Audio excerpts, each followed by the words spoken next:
Bonjour à tous, mon nom est Dominique Chicoine, je suis podiatre et conférencier à la clinique du coureur pour le cours 1.3, la prise en charge du pied du coureur. Aujourd'hui, il y a quelqu'un qui nous demande en fait qu'est-ce qu'on conseille pour soigner une tendinite du jambier postérieur, qu'on appelle aussi une tendinite du tibial postérieur. Donc aujourd'hui, on va vraiment passer en revue comment ça se développe, qui ça touche plus particulièrement, puis vraiment les meilleurs traitements pour régler cette pathologie-là. Donc, Pour débuter, le muscle tibial postérieur, qu'on voit en jaune ici, s'insère en proximal au niveau du tibia et en distal au niveau de pratiquement tous les os du pied. Sa principale fonction est de faire l'inversion au niveau de l'arrière-pied, c'est-à-dire de diminuer l'éversion et de diminuer aussi euh, l'affaissement de l'arche longitudinale médiale. Ce n'est pas des mouvements qui sont pathologiques, mais c'est plutôt pour comprendre exactement l'action de ce muscle-là, de ce tendon-là en fait. La principale pathologie qui va affecter ce tendon-là est la dysfonction du tendon tibial postérieur, la DTTP.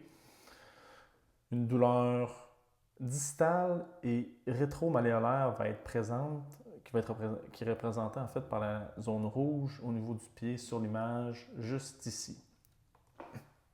Au niveau des facteurs de risque intrinsèques, on va voir les maladies inflammatoires, l'hypercholestérolémie et on va voir les facteurs de risque extrinsèques. Ce n'est pas une garantie que ces facteurs-là vont amener à développer cette pathologie-là, mais simplement des facteurs de risque de la développer. Si on les résume, les facteurs de risque extrinsèques, c'est une augmentation de la charge du tendon au-delà de la capacité du tendon à subir cette charge-là, versus les facteurs de risque intrinsèques, c'est une facilitation à l'initiation du processus inflammatoire ou en fait une diminution du potentiel d'adaptation aux charges de ce tendon-là. Au niveau de l'épidémiologie, les principales personnes atteintes vont être les femmes de 40 ans et plus. En fait, 3,3% des femmes de 40 ans et plus. C'est souvent une pathologie qui est sous-diagnostiquée par les différents professionnels de la santé dû à leur méconnaissance de cette pathologie-là. Puis, ça va aussi entraîner une diminution de la qualité de vie des gens et une augmentation de la douleur générale au niveau du pied et de la cheville.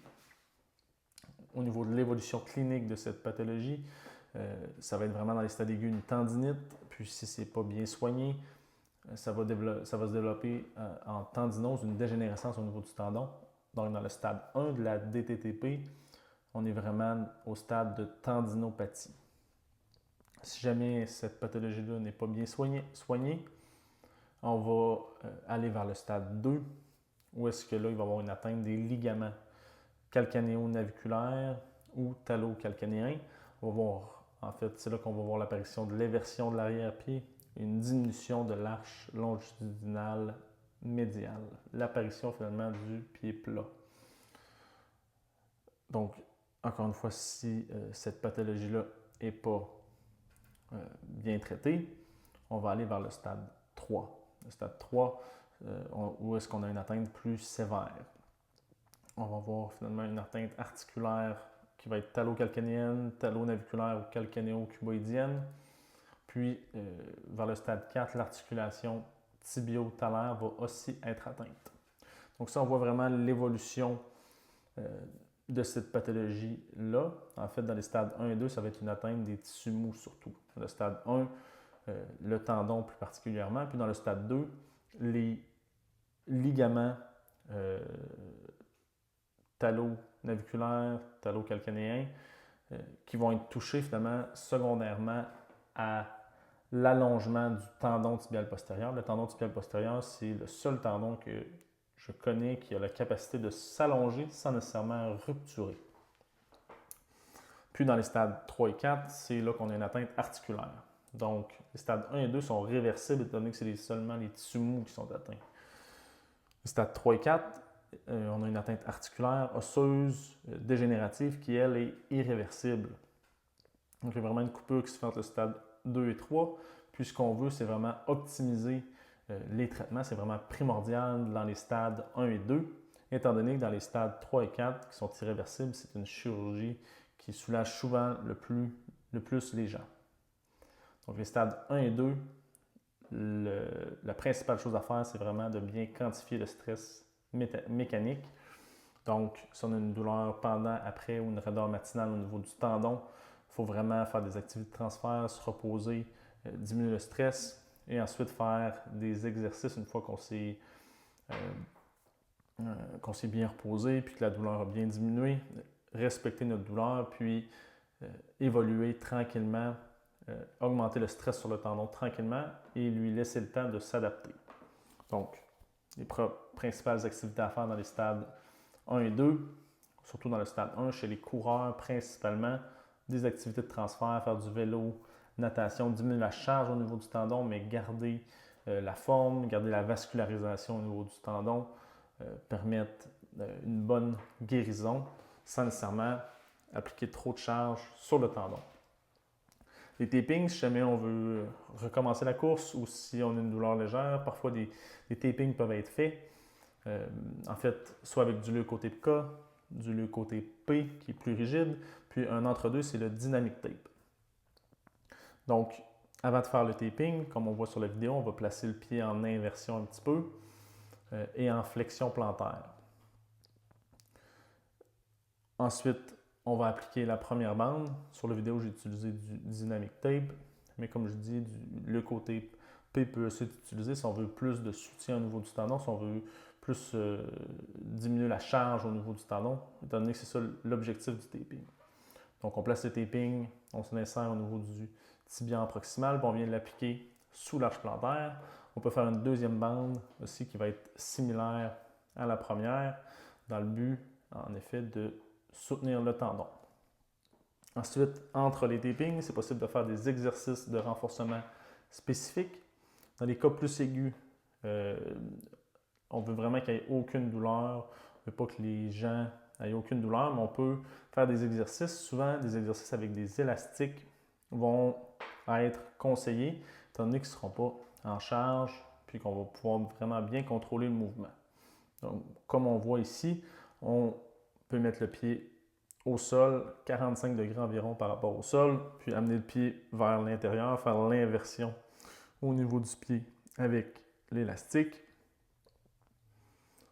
Puis on fait 3 secondes en inversion, on tient 1 seconde, puis on fait 3 secondes pour revenir à sa position initiale. On peut faire 4 séries de 6 à 8 répétitions de cet exercice-là. Ensuite, dans les stades chroniques, à ce moment-là, on va pouvoir tolérer une certaine douleur. Le stade chronique, c'est lorsqu'on a une douleur depuis 3 mois et plus. Donc, on peut tolérer une certaine douleur en bas de 2 sur 10. Puis, souvent, étant donné que la douleur va être un peu plus tolérable, les gens vont être capables de faire des exercices en charge, c'est-à-dire sur 2 pieds pour débuter. Même chose, on va monter les 2 pieds sur la pointe des pieds pendant 3 secondes. On va tenir la position 1 seconde, puis on va redescendre. On va prendre 3 secondes pour redescendre. Si l'exercice sur 2 pieds devient trop facile, on ne sent plus assez de tension au niveau du tendon. Un peu comme avec les élastiques où est-ce qu'on ne sentait plus vraiment de tension où on ne sentait plus que le muscle tibial postérieur forçait. On va pouvoir le faire sur seulement un pied.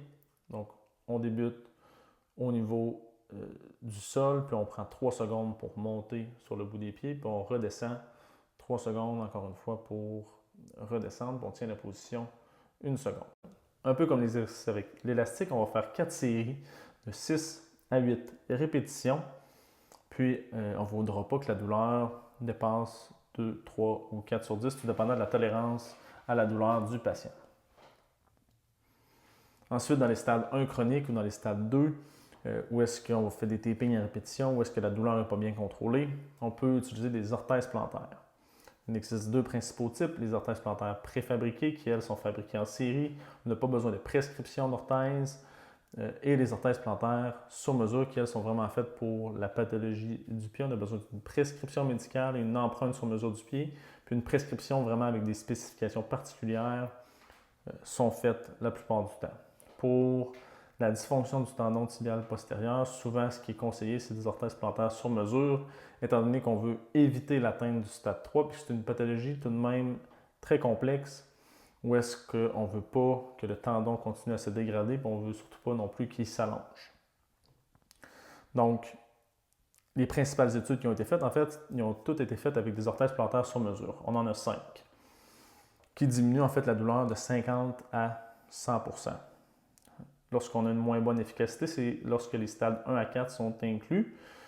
Il faut aussi remarquer que ces études-là sont plus ou moins de qualité. Il y en a une seule, en fait, qui est vraiment plus de qualité, et on voit une diminution allant jusqu'à 77% de la douleur, qui est en fait un essai contrôlé randomisé qui a été fait. Dans les stades 1 et 2 chroniques ou plus sévères, en fait, on peut combiner l'orthèse avec une chevillère.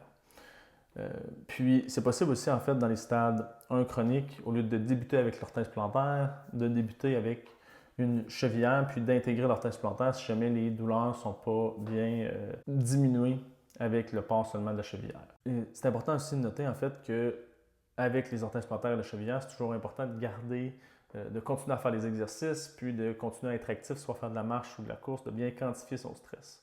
Ces outils orthopédiques-là aident, en fait, à bien quantifier le stress mécanique appliqué au niveau du tendon. Dans le stade 2 avancé, si la douleur n'est toujours pas bien contrôlée, on peut utiliser des orthèses pieds-chevilles. Les stades 2 avancés, souvent pour le remarquer, il va y avoir une douleur latérale au niveau de la cheville, donc les fibulaires vont commencer à être douloureux, puis il va y avoir aussi une spasticité au niveau des fibulaires. Donc, il ne faut pas hésiter vraiment à utiliser l'orthèse pieds-chevilles. Parce que, encore une fois, on veut éviter l'atteinte du stade 3. Donc, si on résume, dans le stade 1, souvent la quantification du stress mécanique, les activités de transfert, les tapings, ça marche très bien.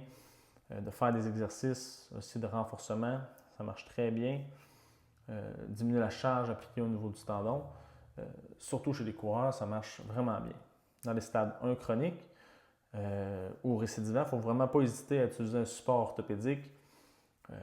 Surtout dans les stades 2, en fait, soit une orthèse plantaire, une chevillère ou une orthèse pied-cheville, tout dépendant du stade et de ce que le clinicien va voir.